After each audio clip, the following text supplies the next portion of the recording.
Victoria Daily Colonist, on January 23, 1977, reported the following statement by a salvage operation from 1932.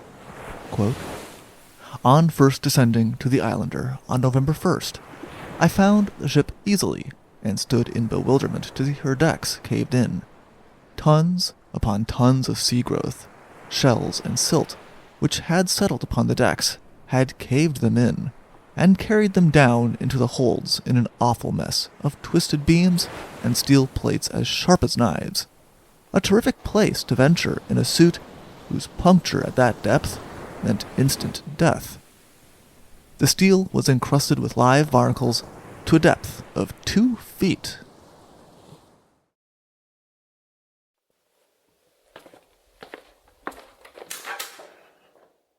Hello, and welcome to the Shipwreck Archive. Thank you. Would you happen to have the story? The Islander's Cargo of Gold. Here we are. Enjoy!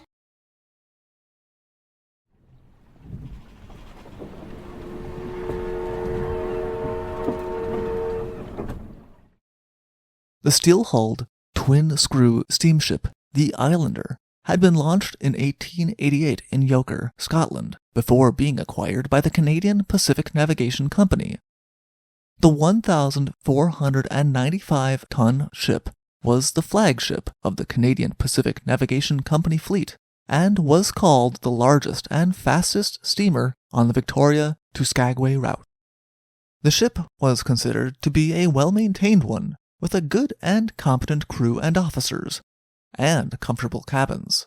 It was a combination that made the ship appealing to many passengers, including well-to-do passengers who expected the best. She therefore had some somewhat prestigious passengers on board as she departed Skagway on the 14th of August, 1901 at 7:30 at night. On board, there were 125 passengers, including the wife and son of politician James Hamilton Ross, and the United States Consul to Victoria, as well as many people coming back from the Klondike gold rush with large amounts of gold. It would later be rumored that there was as many as 12 stowaways on board as well. It was the largest number of passengers that she had carried in months. In addition to the passenger list, the Islander had a crew of 61 on board, under the command of Captain Foote, as the ship departed from Skagway. Many of the men departing from the goldfields handed their gold over to the ship's purser to put in the ship's safe. The Islander began to travel at her usual 13 knots, something that would later be noted as unsafe at night in an area where it was known there was danger of ice. Captain Foote also retired from the bridge to have breakfast around 1:30 in the morning of the 15th, leaving only the ship's pilot, Leblanc, which would also later be called unsafe. Investigators were dissatisfied to find that on coastal passenger steamers at night, it was very normal for a single officer to be in charge of the bridge, and suggested that be changed for a faster response to emergencies, as well as another set of eyes. This would have been difficult on board the Islander, since the steering was left entirely to either Pilot Leblanc or Captain Foote, and both men required time to rest in between shifts at the helm. The investigators were also dissatisfied to find out that Captain Foote had not left Leblanc any special instructions about what to do if they did encounter ice, and that Leblanc had not done anything to slow the ship's progress when he did spot ice in the water. It was true that ice was to be expected at that time of year in those waters, but that it was common did not remove any of the danger that it posed. Only 10 minutes after Pilot Leblanc saw the ice in the water, the Islander had a shudder run through her, a sign that she had struck something with great force while the ship was off of Douglas Island. In the smoking room, Captain Foote was sitting with some of the other passengers. They had just finished their meal, and were enjoying their conversation, when the feeling of the ship striking alerted them that something had happened. At least one newspaper would say that Pilot Leblanc went and found Captain Foote after the collision and told him of the collision. According to Pilot LeBlanc, however, Captain Foote came and found him on the bridge and asked what had occurred. Pilot LeBlanc reported that water was rushing into the forward compartment of the ship and suggested that they beach the ship on a beach about half a mile away, only to have Captain Foote dismiss the idea because he did not consider the beach to be a suitable one for beaching. Captain Foote said that he knew a much more suitable beach several miles away and decided to head there. Mr. Morgan, the Western manager of a life insurance company, had been at the table with Captain Foote when the collision occurred and was felt through the ship. He reported that the men in the smoking room with Captain Foote all rushed to the deck to find out what had happened.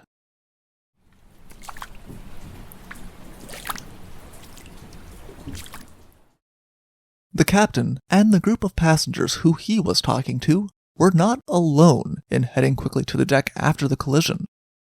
Many of the passengers who had been asleep when the collision had occurred and the impact had woken them up. These people also came rushing to the deck. For the people who did not wake up due to the collision, the noise of other passengers rushing past their cabins was frequently enough to alert them that something had gone wrong. They also joined in the crowd. Once on deck, it was hard to determine what had actually occurred. A thick fog lay over the water, which made it hard to tell what they had struck and how much danger they were in. Panic did not set in immediately. Captain Foote did not seem aware of how much danger his ship was in, and it was reported that he even told several passengers to go back to bed. It was not until after he had sent the first mate below to determine the extent of the damage, and the first mate returned, saying that the ship was sinking, that the boats were lowered, and lifebelts began to be distributed. In the midst of all of this, the ship's purser began to return the gold that had been put in the safe under his care to the passengers who had given it to him for safekeeping. In the confusion, he would say that at least a couple of people never retrieved theirs. Some other people, like Mr. Morgan, had large amounts of money in their personal luggage that they did not save. As the call to put on life preservers went out, and the lifeboats were prepared, the people on board began to panic and rush for the lifeboats that the crew was launching. The officers and crew of the Islander did what they could to slow down the rush, but there were too few of them trying to slow the rush compared to the panicked people who were scrambling for the boats, and families and friends were separated and searching for one another, adding to the confusion. At this point, the ship was settling fast, bow first. Chief Engineer Brownlee was asleep when the ship struck, and the third engineer woke him up. On hearing that there had been an accident, Brownlee had immediately checked the engines and found that they were in good condition, but that water was pouring into the boiler room from the forehold. Two of the ship's firemen rushed to the top wheel and managed to close the watertight compartment, though one of the men was lost in the process. Brownlee voiced the opinion that if the firemen had not succeeded, the ship would have sank in 5 minutes instead of the 20 minutes that it took. Captain Foote found Brownlee and asked him about the situation, but Brownlee told him that the ship was sinking. Captain Foote returned to the deck, and Brownlee returned to his engine room. None of the engine crew abandoned their posts, but even though they kept getting orders for full speed ahead and full speed back, they could do nothing to honor them, since, with the bow of the ship now under water, the propellers were no longer in the water. Brownlee went to the bridge and reported this, and then went back to the engine room to give his men their final orders. There was nothing more they could do. He told them to save themselves, and the men all grabbed lifebelts. By the time that they left the engine room, the ship was half filled with water, and they had to climb to the deck over the stanchion, rather than take the stairs, which were now full of water. They reached the deck about 3 minutes before the ship sank.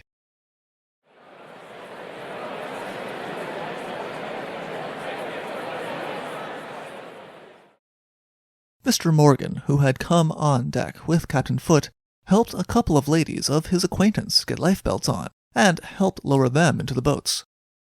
There were 6 boats in total, more than enough for everyone on board to evacuate. But in the panic, they were getting launched before they were full, and for some people there was simply not any time to get into them. Morgan was among the people who did not get onto a boat. He was in the company of the first, second, and third engineers on the stern of the ship, the last portion of the ship to sink. All of the men were wearing life belts, but the third engineer did not surface again. It was supposed that he had struck a propeller when he dove off of the ship. The other men were all carried down by the suction of the ship as it sank, but Morgan surfaced thanks to the lifebelt and found an icebox to cling to. Belcourt, a member of Parliament, found that he was trapped in his cabin when he awoke to the panic in the corridor outside. Something had gotten jammed in the door, and neither he nor his traveling companion were able to break the door down. Both men instead were forced to climb out through the window.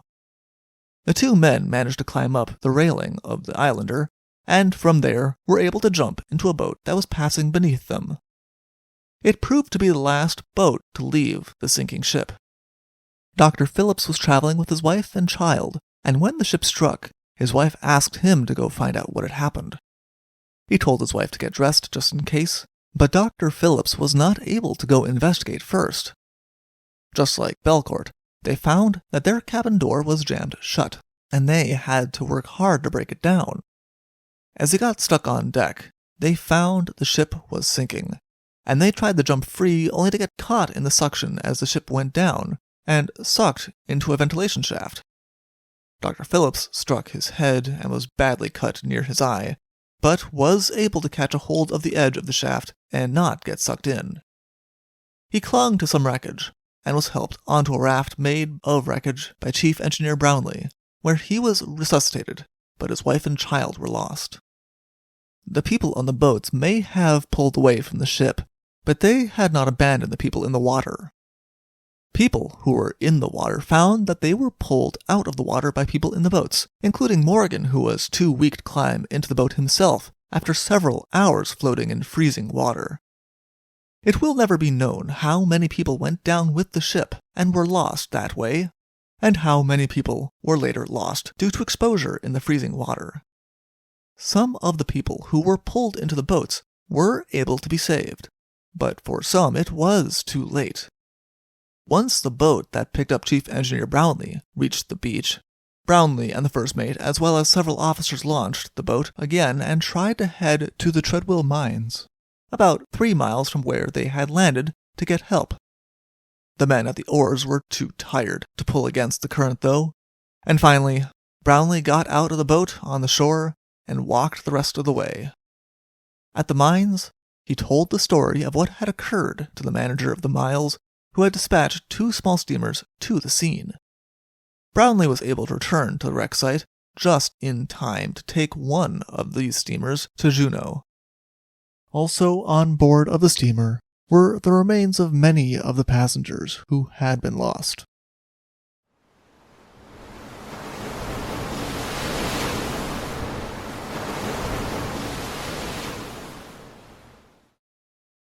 It would take some time to determine the exact toll of the loss of the Islander. Captain Foote had been seen to go down with his vessel, and would later wash up on shore. Some others would just be marked as missing.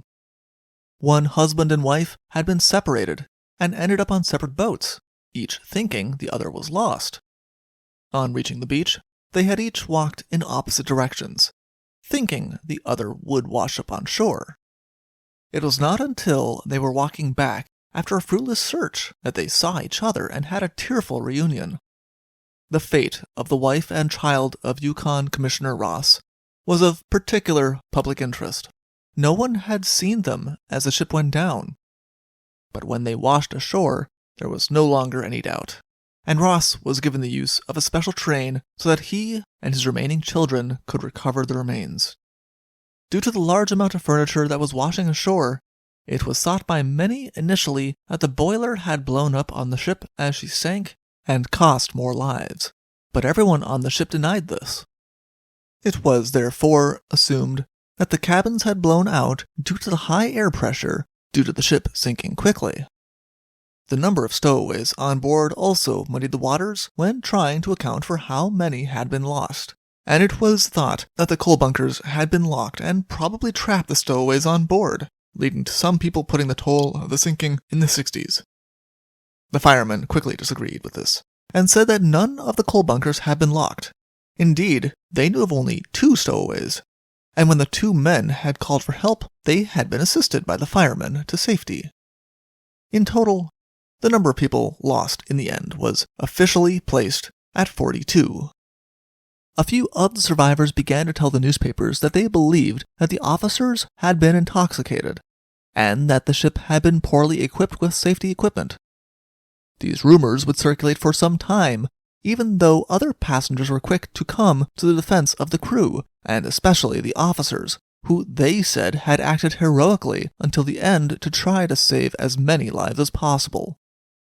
This debate led to an official rider being added to the inquest stating that there was no evidence of intoxication, and evidence suggested the ship had been outfitted with all safety equipment required by law. The rumors that there had not been enough lifebelts were disproven when it was found that even the infants on board had been issued them. It did not seem that a single person had not had a lifebelt when the Islander went down. That did not mean that the inquiry assigned no blame. Pilot LeBlanc was censured for having not slowed the ship when he saw ice, but there would be no other blame assigned for the loss of the ship.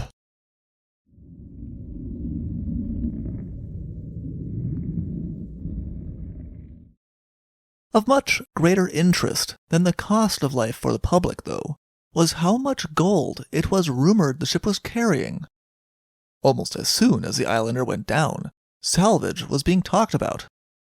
Soon it was circulated that there might have been as much as $300,000 of gold on board the Islander as she went down. Though the Islander's purser, Bishop, said that he had handed out all the gold that had been placed in his keeping, and he knew that the safe only had $1,000 of gold still in it when the ship sank.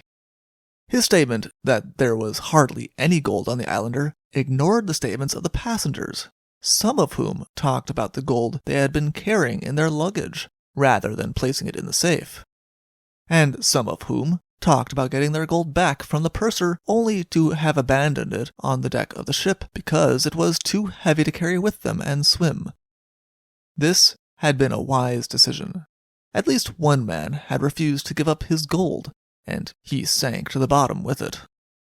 Salvage efforts were difficult, though, especially in 1901, due to the icy 140-foot depths into which the Islander had sank and the lack of advanced diving technology.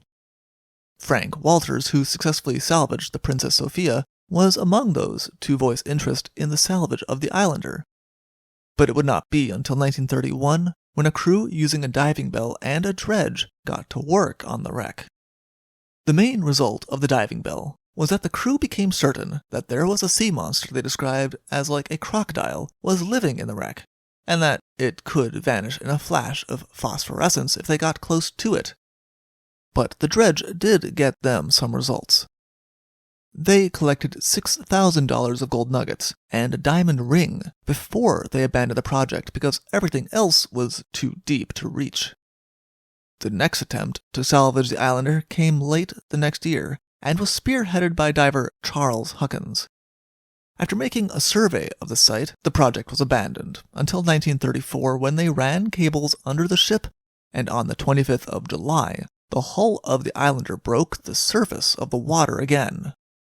The hull was brought on shore at Green's Cove, Admiralty Island, where it was dug through and cut apart by the team in search of gold. They did have some success, but they would never say how much it cost them and how much they found exactly. Estimates and rumor said that the salvage operation had cost them around $200,000, and that they had only made back about a quarter of that amount. The remains of the hull would sit on the beach until 1952, when she was cut up for scrap. This would not be the end of the story, however, because it was found that what the team led by Huckins had brought up was only 2/3 of the ship, and the final third continued to ignite the dreams of treasure hunters. This was more than a pipe dream. The forward part of the ship is what remained, and it was found that the Canadian Bank of Commerce had set a large amount of gold by registered mail on the Islander, which would have been in the forward compartment. Modern efforts to mount a salvage effort had been plagued with funding and legal woes, however, and seem to have stalled. The Islander does not seem to offer much luck to those who would go after her treasure. For more information, please see the Winnipeg Free Press from August 24, 1901, or see other sources in the description below. Thank you for listening. Thank you for visiting the Shipwreck Archives. See you soon.